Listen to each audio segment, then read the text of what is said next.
Good day, investors.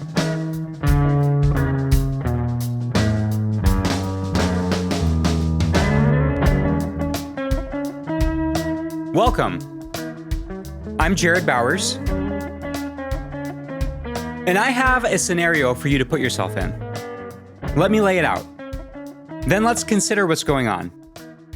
Imagine you are shopping at the grocery store, a place I've mentioned my fascination with in the past, and you're in the checkout aisle. Easy enough so far. We've all been in that situation plenty of times. And there's a family with a little kid ahead of you. This boy looks to be about 5 or 6 years old, and as they get up to the checkout counter, the aisle of wonder and temptation, that is the checkout lane, strikes again. Because this little boy suddenly notices what he's surrounded by. And he does exactly what you'd expect him to do. He asks for candy. And your interest is pulled in that direction because you kind of want candy too. That stuff isn't even good, and you know it isn't, but dang, it looks good for some reason when you're standing there waiting to check out. Well, the evil grocery store overlords know this. And that is exactly why they do it. Except you are an adult. You have a measure of self-control, most of the time. The small person just ahead of you isn't and doesn't. The candy is asked for, and the parents say, "No, not today."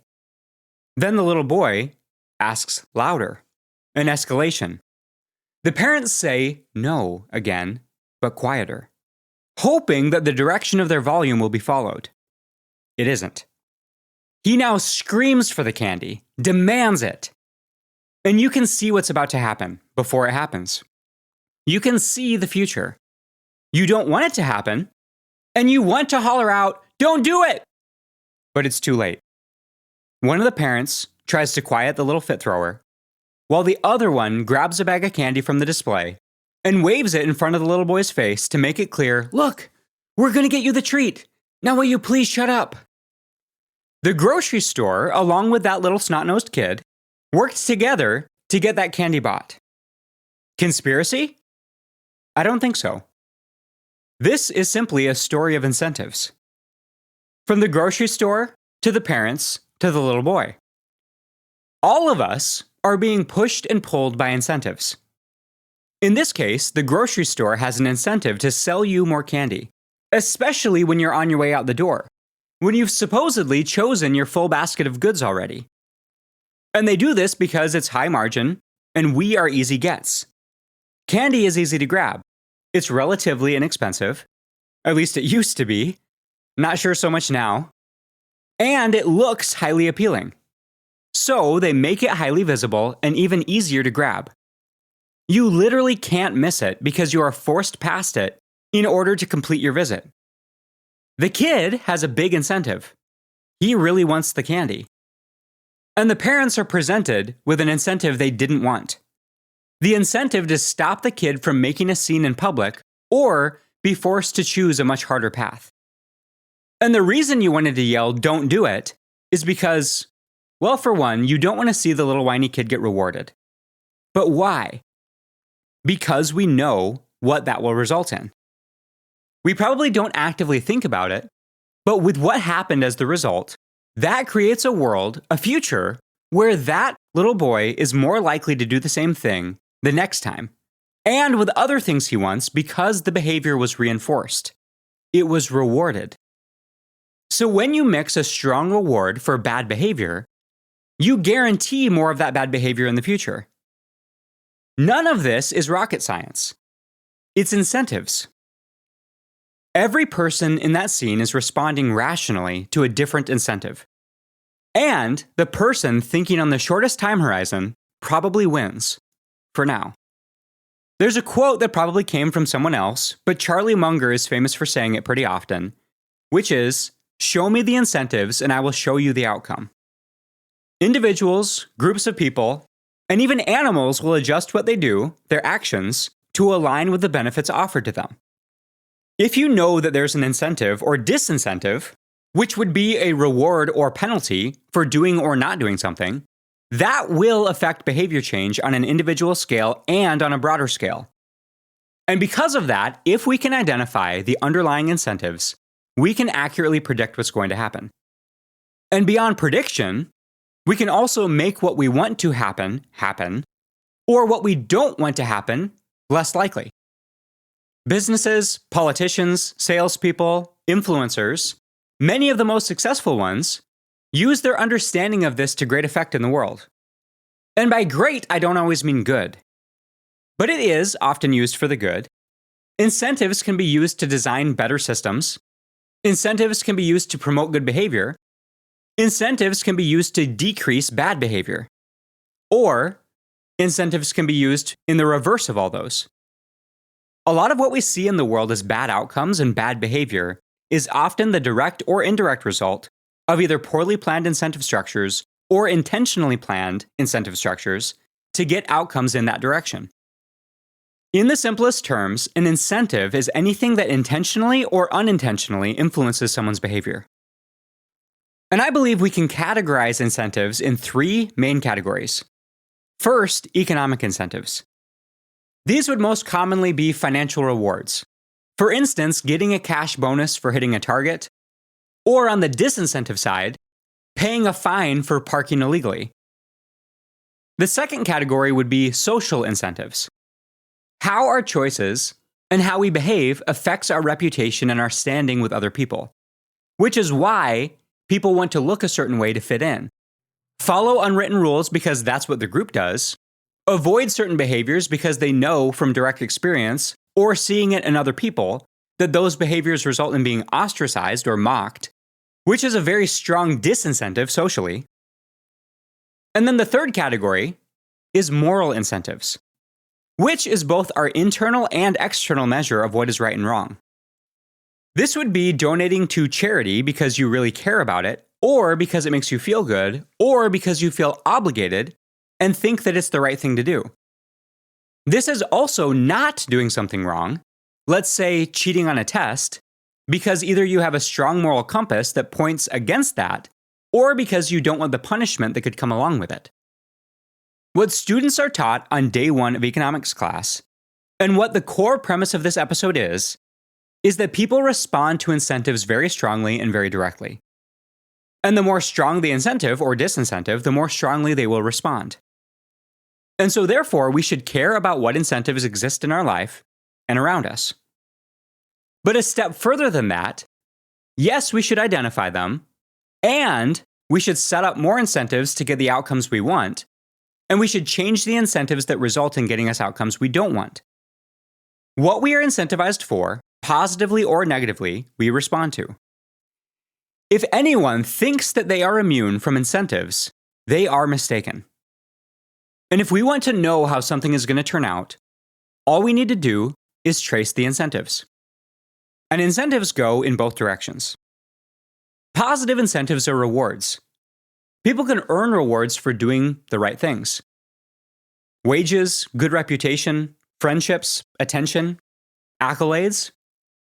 But also, in the case of the candy in the checkout aisle, they can also earn a reward for doing the wrong thing at times.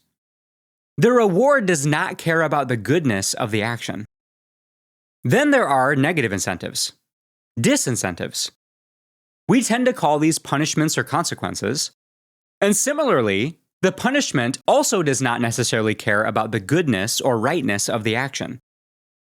We can sometimes be punished for doing the right thing, which, regardless of whether that's right or not, will incentivize doing less of that good thing. When it comes to our jobs, the positive incentive, the reward, is the paycheck that we get, the problems that we're able to work on, the ability to apply our skills, the learning that we get to do, the experience that we get.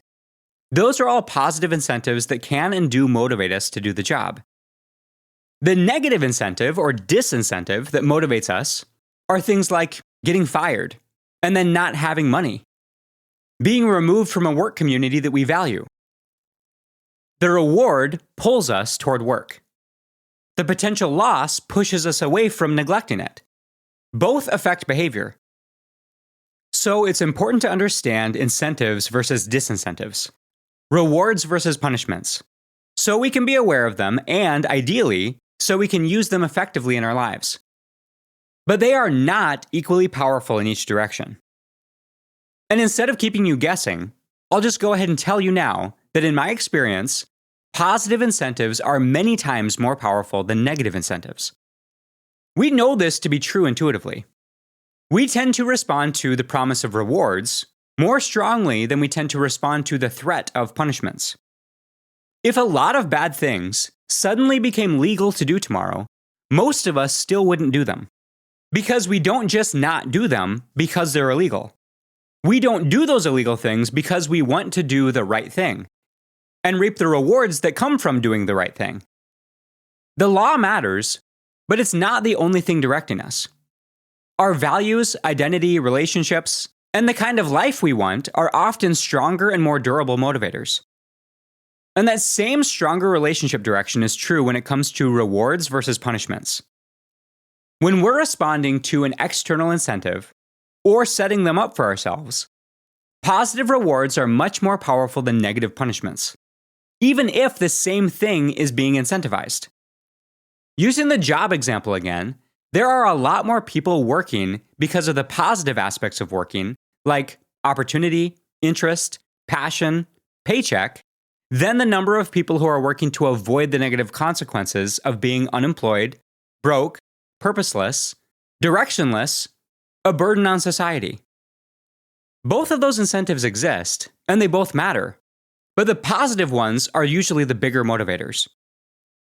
And so we should keep this in mind when we're setting up or looking for incentives in our own lives or in the lives of those around us. Because oftentimes when we're trying to motivate ourselves or motivate someone else toward or away from an action that we do or do not want them to take, we tend to lean in the negative direction. How do I punish someone away from this? How do I set up a disincentive to stop the action I don't want? Or to result in a cost if they fail to follow through on an action that I do want? Punishment may be effective to stop a behavior, but it does not create a better one to replace it. This is because the relationship is usually much more powerful and effective in the positive direction. And that doesn't mean that there isn't a place for negative incentives. Positive incentives are more effective at building durable behavior, while punishments can be better at immediately stopping the behavior or preventing it. And often incentives are binary, in the positive or negative direction, and we have to choose one. With the example of the little boy throwing a fit in the grocery store, the worst possible action is to strongly reinforce the behavior by giving him candy. If the parents had made the better decision, Johnny would not be getting what he wants, and instead would be getting scolded or punished. Yes, that would have been a negative incentive. But more importantly, it would also not have been reinforcing bad behavior with a positive incentive, which is what they did. It makes it doubly bad to reinforce the bad behavior with a positive incentive, because of how powerfully reinforcing positive incentives are.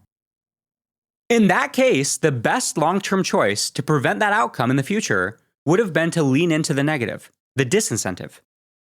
Sometimes the immediate job of an incentive is not to create good behavior, but to stop reinforcing a bad one. This ties into what we've talked about before, with our motivation of avoidance versus our motivation of pursuit. The poor versus wealthy mindset comes up often for a reason. It's because it interweaves all of these things that we talk about. The poor mindset is built on and around the motivation of avoidance. What you do not want. You do not want to get fired. You do not want to be broke. You do not want to be fat. You do not want to be alone.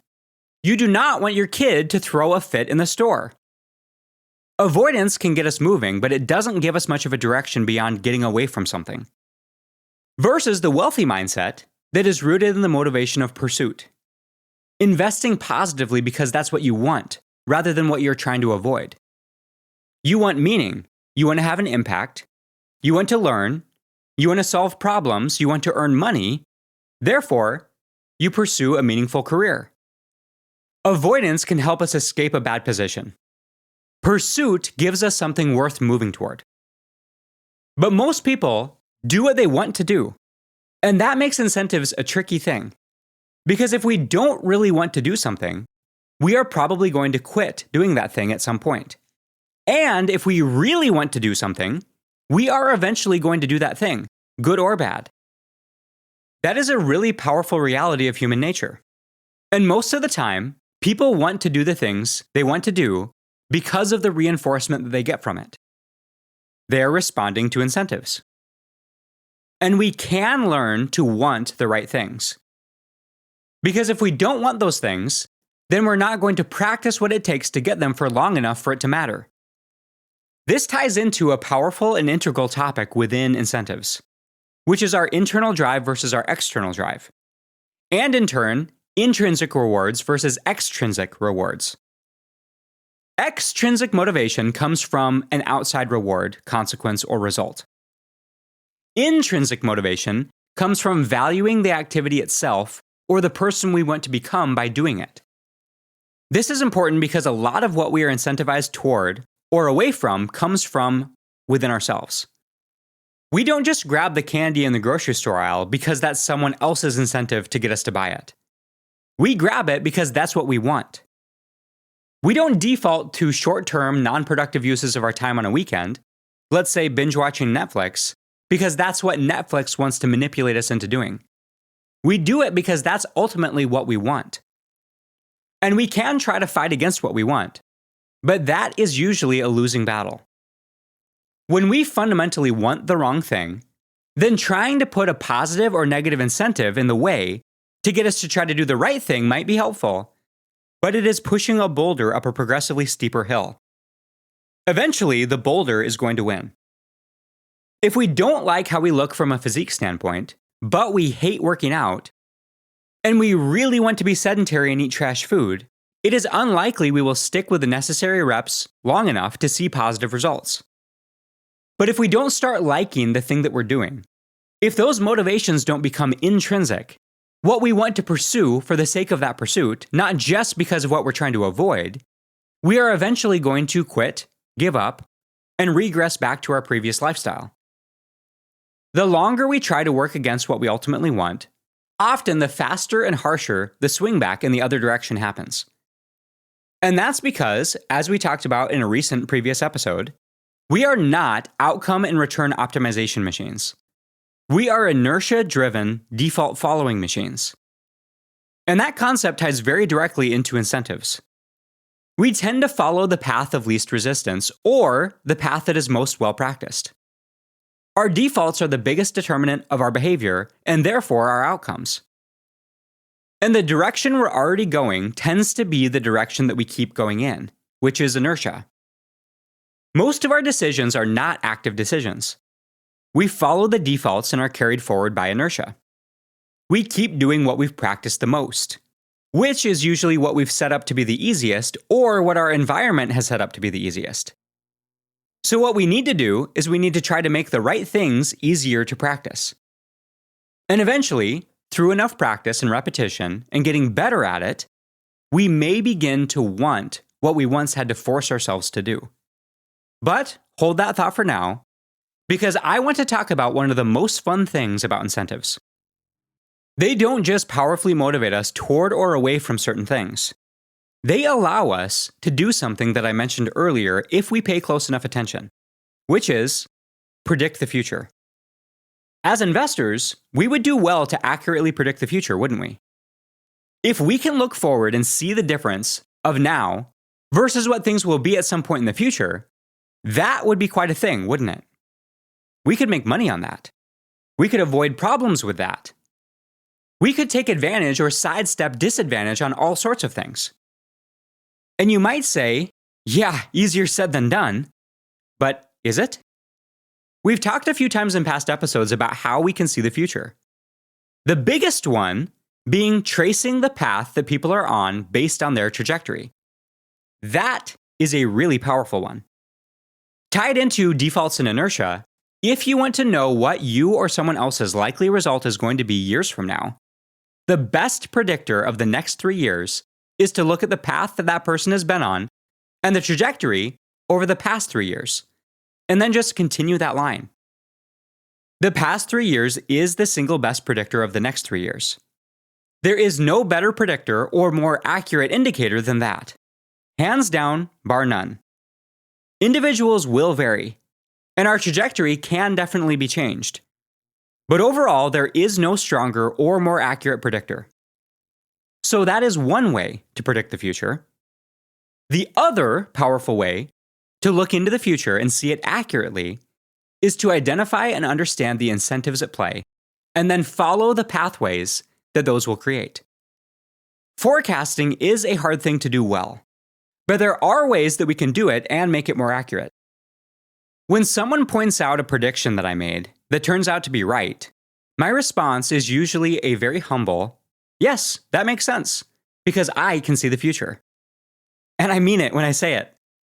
Because all I did was trace the trajectory and the incentives to the likely outcome. We do this with other people all the time, whether we realize it or not.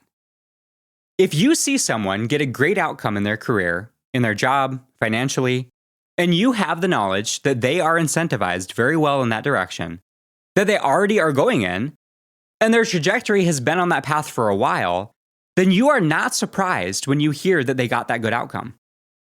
The reverse is also true. If you hear that someone had a bad financial outcome, and you know that their incentives are aligned in such a way that promotes that bad behavior, and their trajectory has been negative over the past period of time that you're aware of, you are not surprised that they got that bad outcome. You would be surprised if either of those cases were reversed, which means you can see the future in those cases. Your intuition has already followed the incentives and the trajectory to their likely destination. When it comes to our health, or let's again apply it to other people's health, when you see someone get a good health outcome, they're looking fit and strong, they're clearly active, they look vibrant, they have plenty of energy, and you know that they've structured their life for the positive incentive of pursuing that they have a history of doing that in the past, you are not surprised when you see that. And if you see someone moving toward a bad health outcome, a potential but ignored problem that's flared up to an acute problem, more of the bad kind of weight and less energy to apply to their day, and you recognize that their incentive structure in their life is pointing them in that direction and has been their trajectory for years, you are not surprised. That is an indication of your intuition having already done the math. When we look at these examples, one of our biggest recurring vested questions applies here. Why are we surprised? In those cases, we aren't. Where we are more often surprised is when those exact same situations, driven by incentives and trajectory, happen to us. We tend to be less surprised on the positive side, but we tend to be very surprised on the negative side. But we shouldn't be. We should be able to see the future with ourselves as well. And this ties into another recurring thing that we talk about, which is blind spots. It's very easy to see these things in other people. It's very difficult to see them in ourselves. But whether we're talking about other people or ourselves, we do not have to be surprised. Because we can identify the incentives, we can look at the trajectory, and we can trace the likely outcomes. We may not know exactly what will happen, but we usually have a pretty good idea of which direction things are headed. In other words, we can see the future. A lot of what we face in life are two different incentive paths pointed in different directions. Usually one is pointed in the short-term benefits direction, and the other is pointed in the long-term benefits direction. Having just talked about time horizon over the past couple episodes, this makes sense and fits, doesn't it? Living a healthy lifestyle feels and looks better, but it's harder to do than living unhealthily, at least in the short term. But following the short-term incentives result in the longer term being harder. And as we established in the past few episodes, you probably want to follow the long-term incentives if you want long-term success. Saving money for the future makes life a whole lot better and a whole lot easier in the long term. But there is a cost in the near term of the fun things that we can do with our money. Compare that to spending our money in the present. That is a very strongly incentivized thing by the near-term gratification that we can get. And because in the most important areas of life, we have two opposing incentive paths, we have a choose-your-own-direction adventure story. In so many areas of life, short-term incentives entice us to buy now and send the bill to be paid later. With long-term incentives, we pay now for an even bigger benefit to be realized later. Misaligned incentives or trying to fight against existing incentives is setting us up for failure. That is the metaphor that I mentioned earlier, pushing the boulder up a progressively steeper hill. Eventually, the hill and the boulder are going to win. So now let's get into application. What do we actually do? How do we align our incentives for the long-term positive outcomes that we want? Well, I'm going to do a little bit of a switcheroo on you and say that the most powerful thing that we can do is change what we want rather than punish ourselves away from what we do but shouldn't want. And a big part of that is our long-term versus our short-term focus. If we focus our attention on how much we want the long-term outcomes and recognize how much we don't want the long-term outcomes of the short-term investment, that is a really important initial step in making sure that we can align our incentives in the first place. Essentially, it's learning to want the right things. A lot of what we've talked about up to this point is extrinsic motivation, setting or seeking an external reward or punishment to incentivize or to disincentivize certain behavior. But if we really want to adjust and align our own behavior for the long term, we are going to have to figure out how to want the right things, and then keep those things front of mind. Not just want the result of the right things. The food and diet example works great here. Most of us would rather have the junk food in the short term, including me. But we want what the protein and vegetables and fruit and quality carbs gives us in the long term. And so instead of just wanting the junk food and fighting against it, what we would do very well to do is retrain our palate to actually want the better thing. Our taste and food drive is a malleable thing.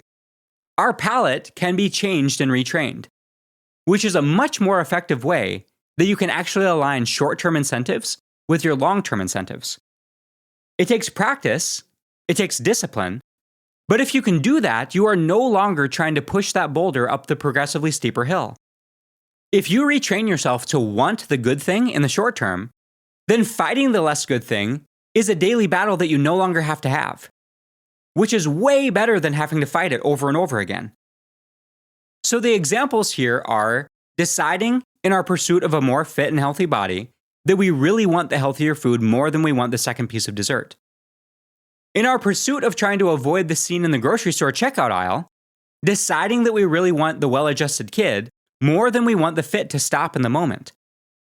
In our pursuit of a secure retirement, learning to want the steps that will get us there more than we want those extras on vacation or that short-term spending that will just result in a smaller bank account and a smaller investment account balance.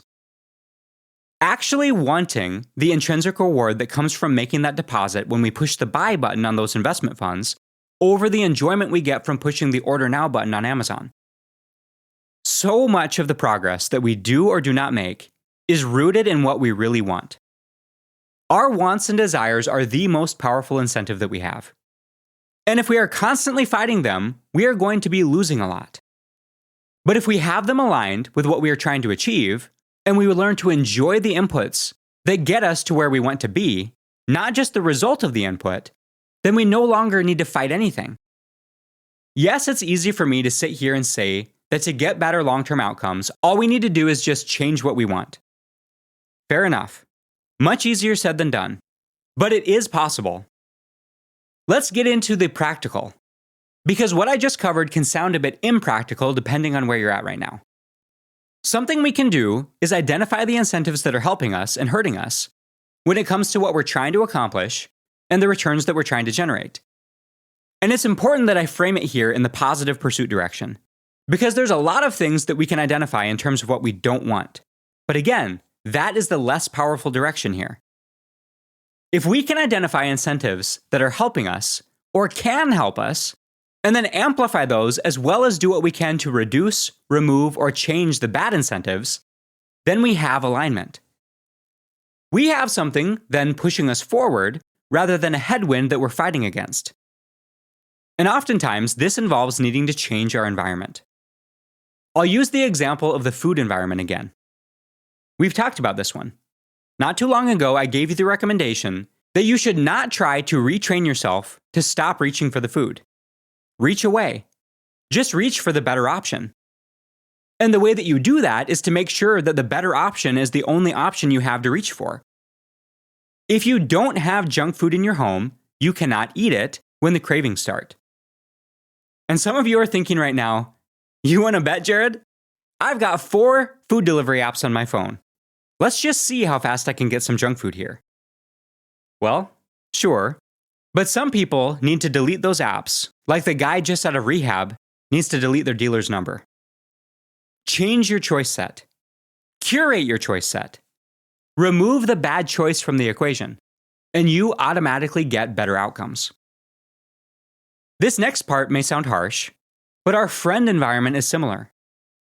If you have friends who reward you for bad behavior or punish you for good behavior, be it with activity, substances, quality of conversation, striving, then most of the time, the best fix to that situation is more time with friends that give you encouragement for the right things and less time with those who give you kudos for the wrong things.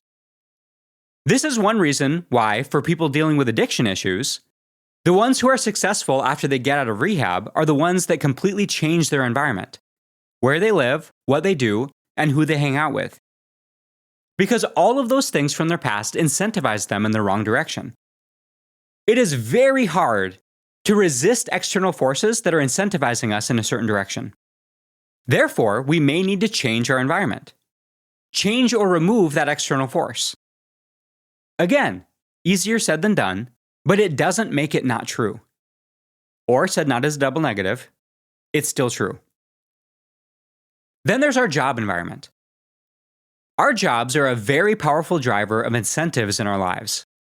And if we have a job that just rewards us for being there, for being a body in a seat, a body behind the counter, a body on the production line, and it doesn't reward you for being a producer, other than a negative incentive that if you don't do your job, you lose it, then reevaluate. Do what you can to align the incentives in the right direction. Try to have that conversation with your employer. Be a producer and have a history of being a strong producer, and then approach your employer with a proposal. Pay me for my real value added, not just for being here. Is there a way that we can do that? And if the answer is no, or it doesn't change over time, then the only way that you'll be able to properly align that incentive is to get a different job that will do that.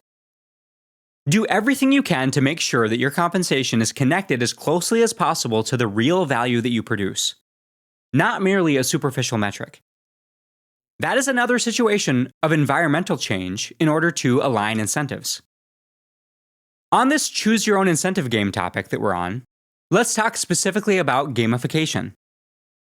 We can powerfully and effectively choose our own incentives through gamification. And here's what I mean by that. We can be the setter and provider of our own incentives through games that we play with ourselves, deals that we make with ourselves, and rewards that we structure in for ourselves that result in more of the outcomes and actions that we want and fewer that we don't want. I'll give you a couple examples from my own life. There are games that I play during the day to motivate myself to do what I don't want to do, but I know that I need to do. Every day, there's a handful of things that I need to do, that I need to work on, conversations that I need to have, that I don't want to do. And so I structure in positive incentives. Often these revolve around food, because of how much I love my meal times. For example, I will not let myself have second breakfast or lunch until after I do that thing that I really don't want to do. And now you may be asking, well, what about 11sies? Luncheon? Afternoon tea? Dinner? Supper? Good questions. Yes, I gamify those as well. Sometimes I'll break it up. Usually I try to stack an incentive in the morning when my willpower is a little stronger, when my motivation is higher. And that is a game that I play and get wins from pretty often. And then when I've done that thing, the reward tastes even better. And I feel accomplished. It feels like a reward. Yes, I could have had my second breakfast or my lunch or any of my other meals anytime I wanted to. But I treat the constraint as real, and it works for me. Another example, I've knocked binge watching Netflix a number of times in the past, as recently as earlier in this episode, but I do watch Netflix. I enjoy a number of shows, which I guess is funny for me to admit that I actually enjoy watching shows, because I know that my robotically rigid nature can make it sound like that's not something that I do. But, hopefully on brand, I do it in a very specific way. I only watch Netflix when I'm on the indoor bike. And living in Wisconsin, there's a pretty long season of indoor biking for me as a cyclist. When I'm on the indoor bike, sometimes I listen to a podcast, sometimes I'll read, but I do let myself watch Netflix and not feel guilty about watching Drive to Survive or a Mission Impossible movie. It has to be something that has at least a little bit of excitement and can hold my attention, because indoor cycling can be mind-numbingly boring, which is another side benefit of the occasional Netflix. And that technique is called temptation bundling. Pairing something that you don't want to do that has high value with something that you want to do but has low value. That can make an undesirable activity like indoor cycling something that I actually look forward to. That is a powerfully aligned positive incentive.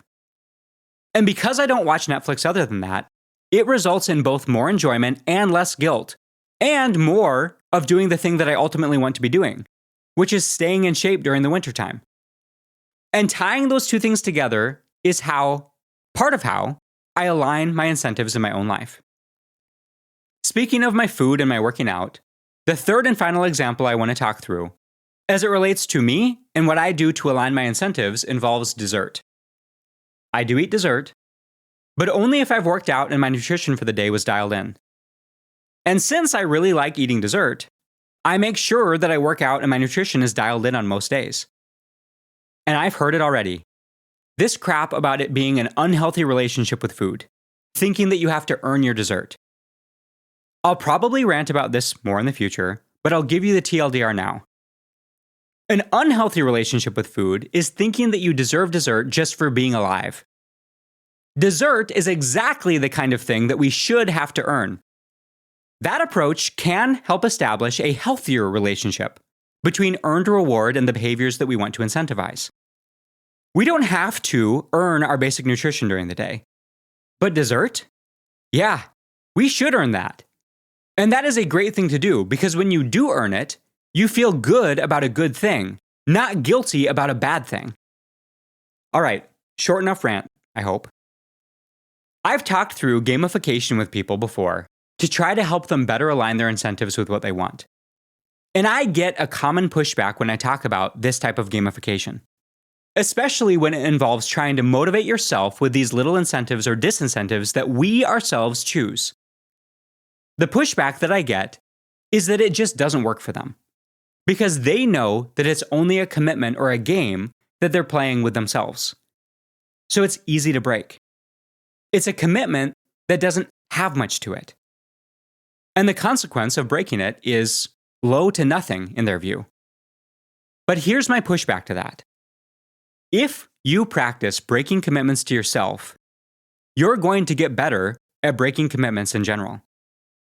But if you practice keeping commitments to yourself, you are going to get better at keeping commitments in general. We get better at what we practice. That is another recurring theme of what we talk about here. Every kept commitment to yourself is a deposit into self-trust. Every broken commitment is a withdrawal. The reason people break or don't keep commitments to themselves is because it is low stakes, or at least perceived that way. The only person who's going to know is themselves. But that's also why it is great practice to make and keep those commitments to ourselves. Because it is low stakes. It is the perfect environment to practice and get better in. Using the excuse, "it just doesn't work for me because it's just a commitment to me," means that you don't hold yourself or your commitments in very high regard. Maybe both. We should hold ourselves and our commitments in high enough regard, and we should practice doing it, that we are able to play these games with ourselves and get the results from them. Setting our own incentives through commitments and following through on them is one of the best ways to do this. And we can also involve other people in this. That's an interesting application of a tool called a commitment device. And this can be applied both in a positive incentive direction and a negative disincentive direction. With those commitments you make for yourself, with that gamification, you can also involve the people around you who are going to help you in your pursuit of getting what you want or avoiding what you don't want. You can let them in on what you're trying to do. Tell someone what your goal is, and what you plan to accomplish by when. Schedule a workout with a buddy. You kind of have to show up to it then. I've also seen this work. Give someone a thing you really like, and they only give it back to you once you've done that thing you said you would do. You can even tie in commitment devices to those rewards we give ourselves. Hey, if I accomplish this, if I do this for enough days, if I really nail this goal, this is the reward I'm going to give myself. That elevates the commitment level because it takes it beyond a commitment that you just made to yourself. This can be a powerful incentive because now you have external accountability. And accountability is a powerful effector of behavior change as well. Because we want to be truthful, we want to follow through with the commitments that we've made. And now we have someone who is going to ask us about it. To bring us back to our opening story in the grocery checkout aisle, it didn't need to be that way. If just one of those players was thinking about the long term and what they really wanted to incentivize, it would have played out very differently. We can cut the little boy some slack. He's 5 or 6 years old. He ain't thinking about the far future. But the grocery store, either or both of them, could have made very different choices. The parents is the easy one. If they could think past the embarrassment of right now and understand that they're rewarding the kid with candy for throwing a fit, they'll realize that will be interpreted by the kid as fee for service. Meaning their little boy creates a scene so that he can provide the service of stopping the scene for the payment of candy. Under that incentive structure, he is going to recognize that as a great gig, and it will be carried into the future. What stopped the scene in the short term made the behavior and more scenes like it more likely in the long term. So yes, we can all see that the parents could have made a different incentive choice. But I want to chat a bit more about the grocery store's responsibility in this. They could also choose to change the incentive structure in a way that's focused more on the long term, which would benefit them and their customers more. That scene was created in part because of how they chose to structure their store. Having that aisle of temptation at the checkout doesn't result in much good for anyone. That bag of candy those embarrassed parents bought netted the store maybe $1 in profit.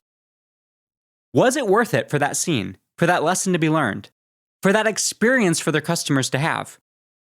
I don't think so. As we've talked about before, and as we'll get into much more in the future, our environment powerfully impacts our behavior. This is because it is literally an incentive structure built into the real world. The store has the option to change the environment and the choice set to things that are still enticing, still profitable, but more useful and healthier. How about this? Replace what's there with something better. That's often how we affect the most positive behavior change without having to change much of anything else. Remember what we talked about before. Don't stop reaching, just change what's there to be reached for. The store built an environment designed to produce a certain behavior. And it worked. We can do the same thing in our own lives. We just need to be aware of the behaviors that we are designing for. Incentives matter tremendously. And that is probably an understatement. Let's not set ourselves up for failure by trying to constantly swim against a current or push a boulder up a progressively steeper hill. If we can change what we want and then align our incentives in that direction, then we can just follow the defaults and the inertia and let that carry us forward. Because that creates alignment. And incentives can be powerful in creating that in either direction, alignment or misalignment. We often have difficulty rewarding the thing that we truly want. So, we reward a measurable proxy, something we can more easily measure. And once a measurement becomes the target, people will get very good at maximizing for that measurement, even if the target outcome gets worse, which is a topic that we will soon be discussing. In the next episode, we're going to be taking a fun turn. I'm going to put on my storyteller hat and tell you about examples of incentives gone wrong and incentives gone right in history and in business. Okay. Thank you for investing in yourself and in those around you. I will talk to you next time.